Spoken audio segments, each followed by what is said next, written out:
안녕하십니까 여러분. 오늘은 형법의 시간적 효력 범위에 대한 문제를 강의하고자 합니다. 이와 관련된 중요한 판례들을 강의할 테니까요. 여러분 귀 쫑긋 기울이고 들어주세요. 형법 시간적 적용 범위 문제는 법원이든 검찰이든 경찰 시험이든 해마다 거의 빠지지 않고 출제가 됩니다. 그만큼 중요한 영역이라 할 말이죠. 그래서 여러분 정신 바짝 차리고 들어주세요.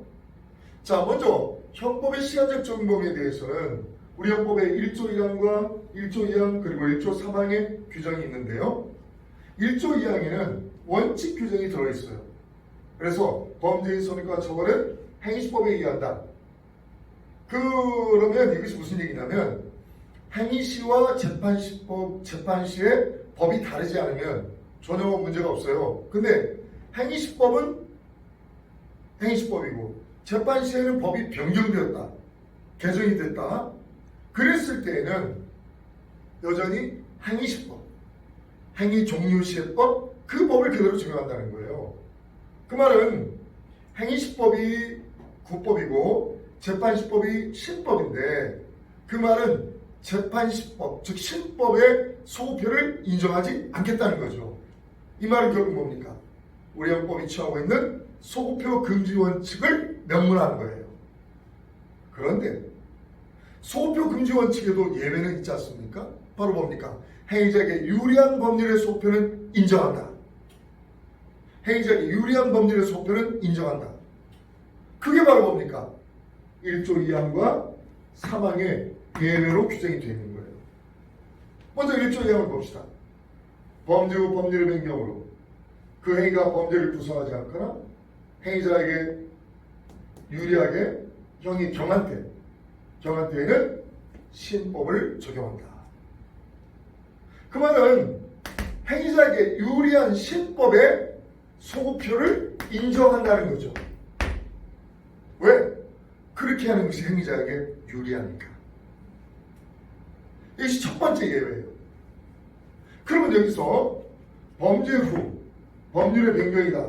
이게 무슨 뜻이냐? 범죄 후라는 것은 범죄 행위 종료 후. 이것은 법률만이 아니라 명령도 포함하는 법령이라는 좀 더 포괄적 개념입니다. 그리고 변경. 이것은 뭡니까? 개정 또는 폐지를 말하는 겁니다. 그렇게 해서 그 행위가 범죄를 구성하지 않으면 행위자 유리한 신법을 적용해서 면소 판결을 하고 구법보다 형이 경한 때에는 경한형으로 처벌하겠다. 이런 얘기입니다. 그런데 이제 문제는 뭐냐? 형의 경중을 어떻게 비교할 것이냐 이게요. 형의 경중을 어떻게 비교할 것이냐. 여기에 대해서 또 중요한 판례가 있거든요. 자, 이 판례는 92도 2194 판결입니다. 다 내가 홈페이지에다 실어놓을 겁니다.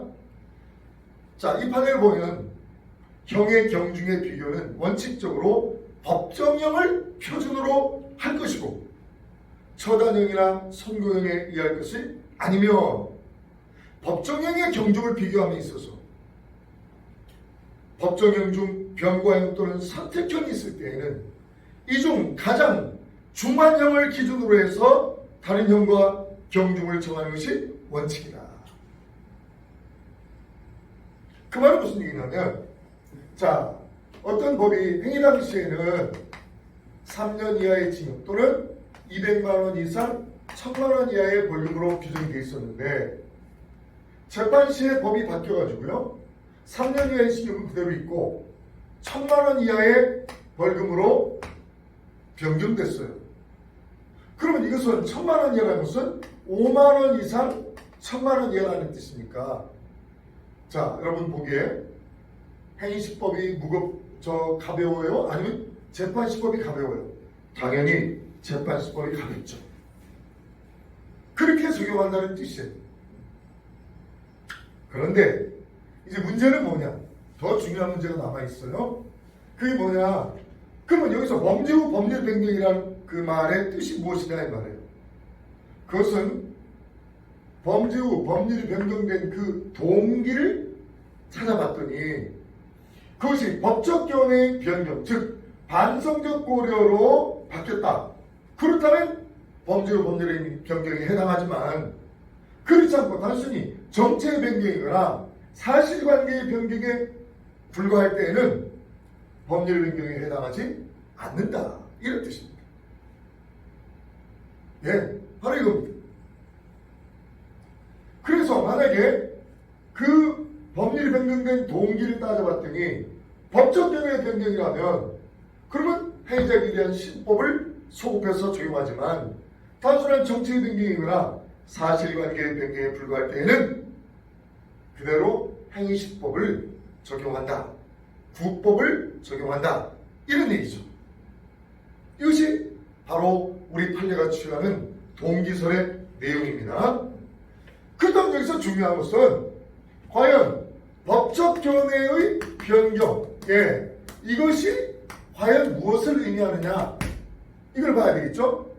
여기에 대해서 나는 여러분에게 두 개의 중요한 판례를 얘기하고자 합니다. 첫째, 구형법 324조, 즉 강요죄에서는 구형법에서는 강요죄가 5년 이하의 징역형에 처한다라고만 규정이 되어 있었어요. 근데 그 법이 개정이 돼가지고 2016년 개정이 돼가지고 이것이 5년 이하의 징역 또는 3천만 원 이하의 벌금형으로 개정됐어요. 그러면 이것이 3천만 원 이하의 벌금형이 추가됐다는 것은 행위시보다 재판시법이 더 유리하게 개정된 것이 틀림없잖아요. 그치? 아무래도 징역형보다는 벌금형이 훨씬 가벼운 거니까. 그런데 그렇게 강요죄에 관한 법을 개정한 취지가 무엇이냐 이 말이에요. 취지가 무엇이냐. 여기에 대해서 우리 대법원은 뭐라 하냐면 강요행위의 형태와 동기가 다양한데도 죄질이 경미한 강요행위에 대하여도 반드시 징역형으로 처벌하도록 한 종전의 조치가 과중하다는 데서 나온 반성적 조치다. 아하. 강요죄는 정말 범죄의 죄질과 범죄의 동기 굉장히 다양한 형태의 범죄거든요. 그걸 오로지 징역형으로만 처벌하도록 규정했던 과거의 그 형법 규정이 잘못되었다는 반성적 고려에서 벌금형을 추가한 것이다. 그러니까 이것은 당연히 1조 2항의 법적 견해의 변경에 해당해서 법률 변경에 해당하는 것이다. 두 번째, 양벌 규정에 면책 규정이 신설된 경우에요. 자, 이 말은 뭐냐면 양벌 규정이 여러분 알죠? 잘. 자, 갑이라고 하는 법인이 A라는 대표이사를 고용해서 A에게 임무를 맡겼는데 A가 법인 업무를 수행하면서 불법을 저질렀어요.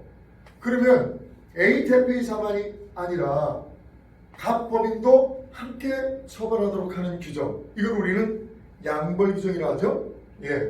이 양벌 규정입니다. 그런데 이 양벌 규정에서 법인의 책임을 면제시켜주는 법인을 면책하는 규정이 신설됐다는 거예요. 그러면 그 이유는 무엇일까? 과거에 국법은 무조건 대표이사가 잘못하면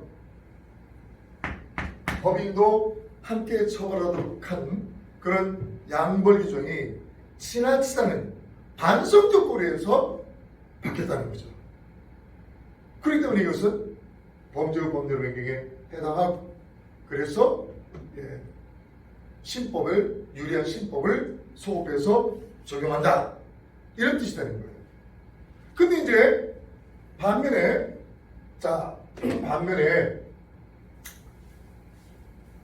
법적 견해의 변경이 아니라 단순한 정책의 변경에 불과한 것 또는 사실관계에 불과한 두 가지의 중요한 판례를 여러분에게 설명하겠습니다. 자, 첫 번째 판례는요, 식품위생법 제30조 규정에 의해서 단란주점의 영업시간을 제한하고 있던 보건복지부 고시가 유효기간 만료로 시도되어 그 영업시간 제한이 해제됨으로써 그 후로는 이 사건과 같은 영업시간 제한 위반 행위를 더 이상 처벌할 수 없게 되기는 하였으나 이러한 영업시간 제한의 해제는 법률 이념의 변천으로 종래의 규정에 따른 처벌 자체가 부당하다는 반성적 고려에서 비롯된 것이라기보다는 사회 상황의 변화에 따른 식품적격업소의 영업시간 제한 필요성의 감소와 그 위반 행위의 단속 과정에서 발생하는 부작용을 줄이기 위한 특수한 정책적 필요 등에 대처하기 위해서 취하는 조치에 불과하기 때문에 이 말은 뭡니까?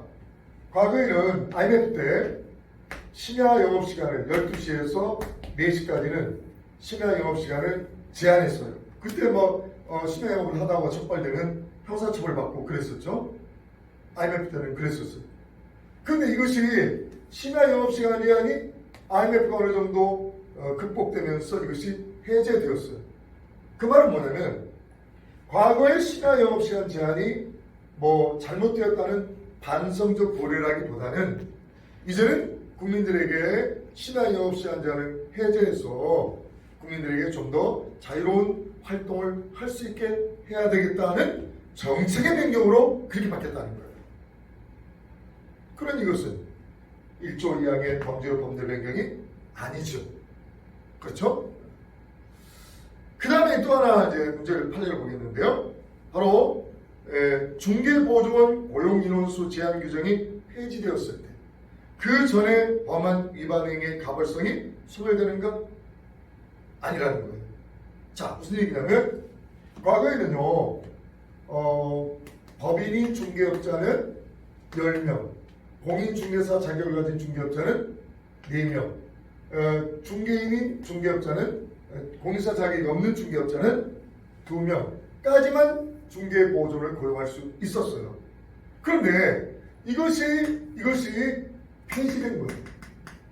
그러면 그 폐지된 그 이유는 무엇이냐? 과거에 제안했던 정책이 잘못되었다는 반성적 고려가 아니라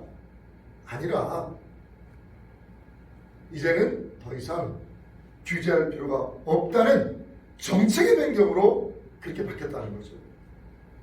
그래서 이것은 범죄 후 법률 변경에 해당하지 않는다. 이렇게 되는 것입니다. 자, 그렇게 해서 여러분 행위자에게 유리하게 되면 행위자에 유리한 신법의 소급표를 인정하겠다는 것인데, 자, 여기서 이제 끝으로 하나의 또 중요한 판례를 한번 얘기해 볼게요. 자, 신법을 적용한다. 근데 그것이 신법을 소급 적용해서 범죄가 되지 않으면 면소 판결을 해야 되는데, 근데 만약에 어떤 법령이 헌법재판소의 위헌 결정으로 소급해서 그 효력이 소멸을 했어요. 그러니까 형벌에 관한 조항은 소급해서 위헌 결정이 나면 소급해서 그 효력이 소멸한다라고 규정이 되어 있거든요. 자, 이것이 형벌에 관한 법령이 위헌 결정이 났을 때 소급해서 효력이 소멸한다는 거예요. 그러면 만약에 X라고 하는 사람이 2018년 5월 1일에 이 어떤 범죄를 저질렀는데 그것이 2020년 12월 5일에 헌법재판소에서 위헌 결정이 내려졌어요. 그러면 그 위헌 결정은 이 법이 제정된 당시, 예를 들어서 1953년에 제정이 된 이 법이었다면 이 위헌 결정은 제정시로 소급해서 그 효력이 소멸합니다. 그러면 X가 이 2018년 5월 1일 범행을 저지를 당시에는 이미 그 형벌에 관한 조항이 소급해서 소멸해버렸기 때문에 X의 행위는 뭐야? 구성요건에 해당성이 없는 거죠. 그럼 어찌해야 됩니까? 범죄가 성립하려면 구성요건에 해당하고 위법하고 책임이 있어야 되는데 구성요건에 해당성이 없으면 어찌 됩니까? 그러면 바로 무죄 판결을 선고하는 거죠. 무죄 판결. 그렇죠. 연속 판결이 아니라 무죄 판결. 자, 오늘은 형법의 시간적 효력 범위에 대한 대단히 중요한 판례들을, 대표적인 판례들을 여러분에게 특강을 통해서 소개했습니다. 이 형법의 시간적 조율 모임의 문제는 대단히 출제가 빈번하게 되는 문제이기 때문에 따라서 여러분 꼭 집중해서 공부를 하기 바랍니다. 예. 자, 그러면 또 다음 특강 시간까지 여러분 안녕.